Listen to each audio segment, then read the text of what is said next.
Praise the lord. మీ అందరికీ నా హృదయపూర్వక వందనాలు.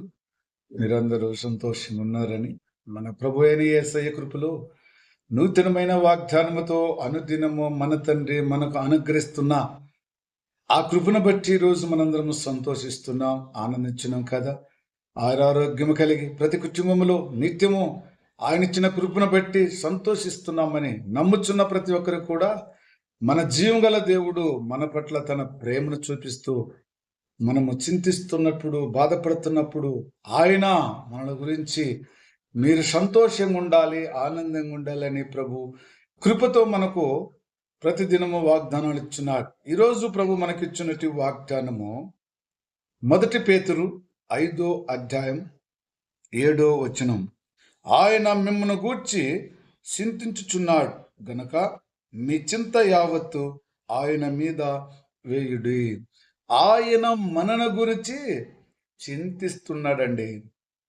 మన గురించి చింతించాల్సిన అవసరము మన తండ్రి అయిన యేసయ్యకు అంత అవసరమైనది. ఎందుకంటే పరలోకముల నుంచి భూలోకానికి తన అతిథీయ కుమారుని పంపించినట్టు దేవుడు మన గురించి చింతించే కదా నా పిల్లలు పాపం నుంచి విముక్తి పొందాలని ఆలోచన కలిగినట్టు గొప్ప దేవుడు ఆ కుమారుని పంపిస్తే ఆయన అంటున్నాడు, నేను మిమ్మల్ని గురించి చింతించుచున్నాడు. దేనికి చింతిస్తున్నాడు?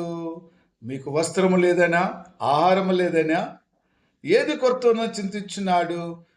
మీకు విరోధి ఉన్నట్టు అపవాది చేతుల నుంచి మీరు తప్పించుకోవాలని వాడు అటు ఇటు తిరుగుచు సింహం వలె తిరుగుచున్నట్టు ఎవరిని మింగుదమని ఆలోచన చేస్తున్నట్టు అపవాదిని నుండి మీరు తప్పించుకోవాలని మన దేవుడు చింతిస్తున్నాడు. అందుకు ప్రభు అంటున్నాడు, మీరు విశ్వాసము కలిగి స్థిరపడి అపవాదిని ఎదిరించమని మనకు నేర్పించినాడు. మనం ఏం చేయాలండి? స్థిరపడి దేని యందు? విశ్వాసమందు దానిని వెదిరించుడి. అందుకే దేవుడు మనల గురించి చింతిస్తున్నాడు. లోకముల నుంచి ఏర్పడినట్టు బిడ్డలు, దేవుని కోసం ఏర్పాటు చేసినట్టు బిడ్డలు మళ్ళీ అటు ఇటు తిరుగుతూ సింహం వలె ఎవరిని మింగుదామని, అది గద్దించు సింహం వలె తిరుగుచున్నది ఎవరిని మింగుదామని. అయితే ఈరోజు దాని నుండి నీవు తప్పించుకోవాలంటే విశ్వాసముతో నువ్వు స్థిరపడాలి.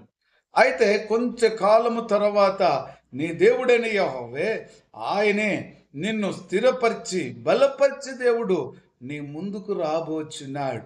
అయితే శ్రమల యందు నువ్వు కుంగిపోకుండా స్థిరపడి విశ్వాసముతో దేవుని నామాన్ని ఘనపరచాలని మనం ఈరోజు వాక్యం ద్వారా తెలుసుకుంటున్నాం కదా. ప్రేమైన సహోదరులారా, నీ జీవం గల దేవుడు అంటున్నాడు, నిన్ను గురించి నేను చింతపడుచున్నాను. ఈరోజు నేను కూడా ఎవరిని గురించి చింతపడాలి? భూలోకంలో బ్రతికి ఉన్నట్టు మనందరము కూడా ఈ యొక్క అపవాది చేతిలో చిక్కుకోకుండా మనందరం దేవుని యొక్క చేతులలో, దేవుని యొక్క సన్నిధిలో ఉండాలని, ఎవరికైతే ఆయన నామం తెలీదు వారికి అందరికి తెలియపరుచుకుంటూ మరి ఈ లోక సంబంధమైన చింతలు, బాధలు అన్నీ వదులుకొని ఆయన రాబో సమయంలో ఆనందముగా, సంతోషముగా ఆయన్ని స్తుతిస్తూ ఘనపరుస్తూ మయంపరుచుకుంటే బిడ్డలుగా మనం ఉండాలని ప్రభు మనకు నేర్పించున్నాడు. దేవునికి స్తోత్రం. చిన్న ప్రార్థన చేసుకుందాం. ప్రేమ కృపా జీవుగల తండ్రి పరిశుద్ధుడా, మా గురించి మీరు చింతిస్తున్నారయ్యా.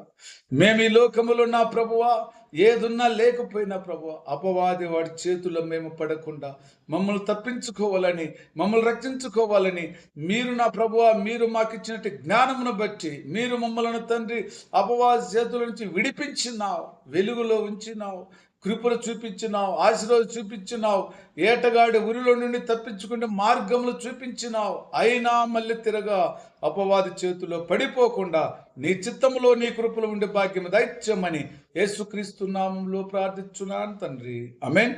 Praise the Lord. God bless you.